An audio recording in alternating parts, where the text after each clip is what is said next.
E hoje no Por Linhas Tortas discute saúde, até porque chegou a tão famigerada reforma do Estado. António Matos da Fonseca é o convidado. António, muito boa noite. Olá, Alexandre. Reforma do Estado, achámos que não ia acontecer, afinal acabou por ser apresentada pelo Governo. Um Serviço Nacional de Saúde passa a ser uma prioridade, ou deveria ser sempre preservada como prioridade, independentemente de um país ser rico ou pobre? Várias questões. Já vamos ao Serviço Nacional de Saúde. A primeira questão é reforma do Estado. Será que vai mesmo haver uma reforma do Estado? Nós, por enquanto, falámos de guiões, falámos de programas, não sabemos exatamente se no futuro aquilo que aparentemente parece uma comédia se vai transformar realmente numa coisa trágica, porque é preciso ter em conta as condições em que esta reforma de Estado é apresentada. Isto é assim como que se nós estivéssemos a apresentar a reforma da nossa casa no momento em que ela está a arder. E não sabemos muito bem o que é que vai acontecer, o que é que vai restar, quem é que vai ser ou não mais afetado, porque nesta questão da reforma do Estado o que temos que ter em conta é aquilo que neste momento acontece no nosso país. Eu acho que, evidentemente, que a reforma do Estado é péssima que seja apresentada nas condições em que Portugal se encontra, porque deve ser difícil tentar fazer uma reforma nas condições atuais e com as premissas atuais. É como irmos construir a casa para os próximos 50 anos da nossa vida, numa altura em que estamos a ganhar o ordenado mínimo nacional. E não só, e porque esta casa já começou, de alguma maneira, a tentar ser construída, mas pelo telhado. E realmente com telhas de latão. Todas estas questões têm que ser vistas porque dizem respeito, em particular, por exemplo, aos funcionários públicos. E uma das questões que acontece hoje com os funcionários públicos é que, se no nosso país existe alguém profundamente desiludido com o seu futuro, são os próprios funcionários públicos.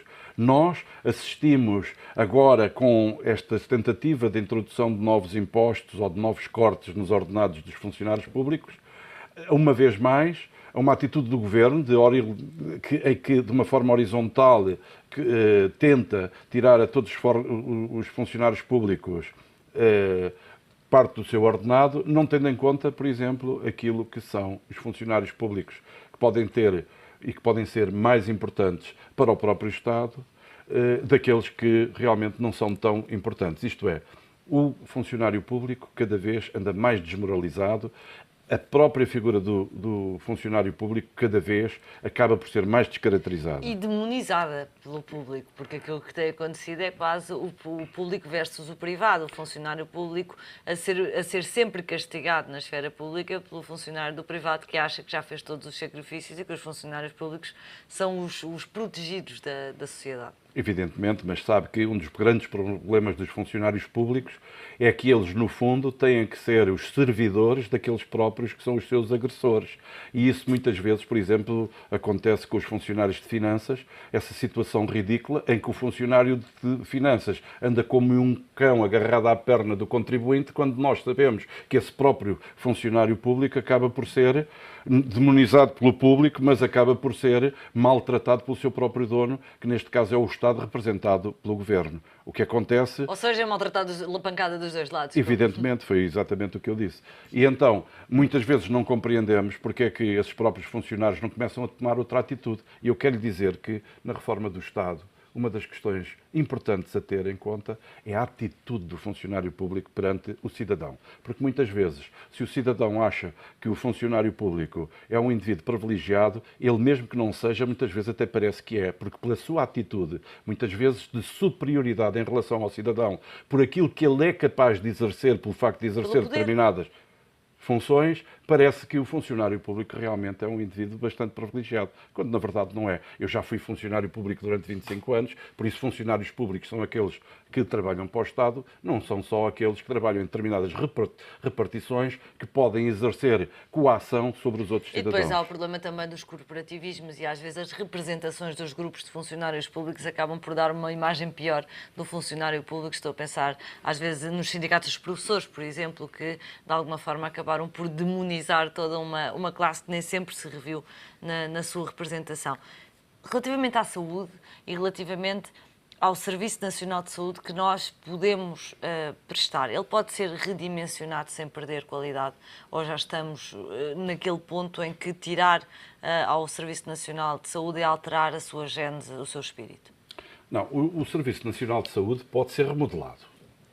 Sem dúvida que todas essas coisas podem ser remodeladas e da mesma maneira que eu posso ter um plano para poupar determinados recursos na minha própria clínica, podendo fazer pequenos cortes que não vão afetar a qualidade dos serviços de saúde que eu presto, não é? Mas, em vez de manter a luz acesa o tempo todo, possa apagar, por exemplo, quando acabamos de trabalhar, o próprio Estado também tem que começar, em primeiro lugar, a cortar nos desperdícios. E nós sabemos que, lá está, muitas vezes existe um desperdício para além daquilo que seria o normal em determinadas repartições públicas, e em particular na saúde. Eu muitas vezes lembro-me, durante os tempos em que trabalhei nos hospitais, de haver desperdícios absolutamente pavorosos. Dou-lhe um exemplo, e quero lhe dizer que este exemplo que lhe dou pode parecer assim um pouco esquisito, mas é um exemplo real. Às vezes faltava papel higiênico no Hospital de São José, e as pessoas usavam compressas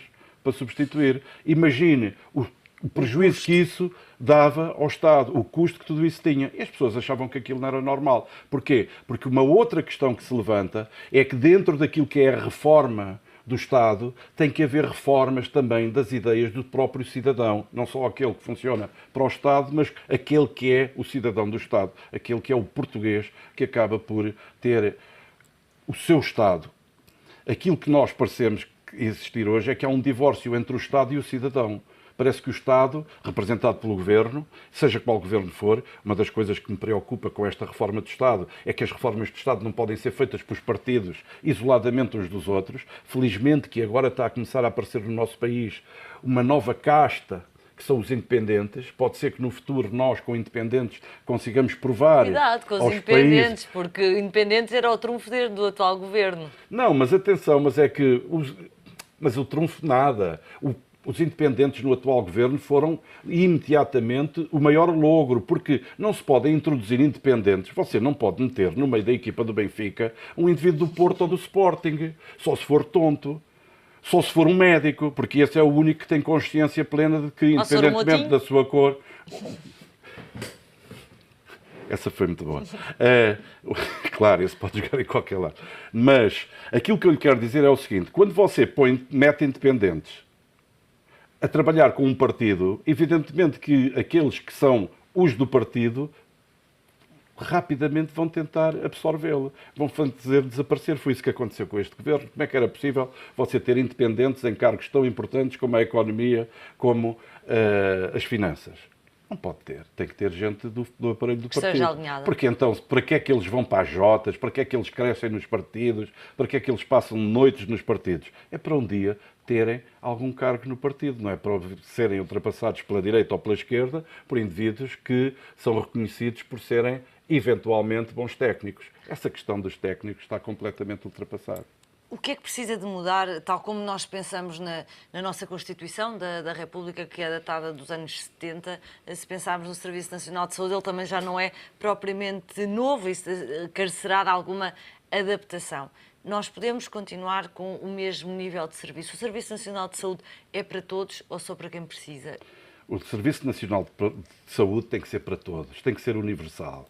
Você hoje tem a sua vida e está muito bem, amanhã não sabe o que é que lhe vai acontecer. O Estado é que lhe vai pôr a mão por baixo. Não pode estar a alterar uma das melhores coisas que tem no país, que é a Constituição. Sobretudo naquilo que diz respeito a essas partes. Pode alterar na Constituição muita coisa, mas essas coisas são imutáveis, não podem ser alteradas. Isso é o grande direito que o português tem como cidadão. E como europeu também, porque essas políticas sempre foram políticas originárias na Europa. Eu não quero viver em Portugal e na saúde viver como um americano. Não ter ninguém que se preocupe comigo, que me ponha a mão por baixo na altura em que eu necessito e, sobretudo, na velhice. Se isso custa dinheiro, o Portugal, em vez de andar a gastar recursos com outras coisas que não nos interessam para nada, que os canalize para a saúde. Nomeadamente? O quê?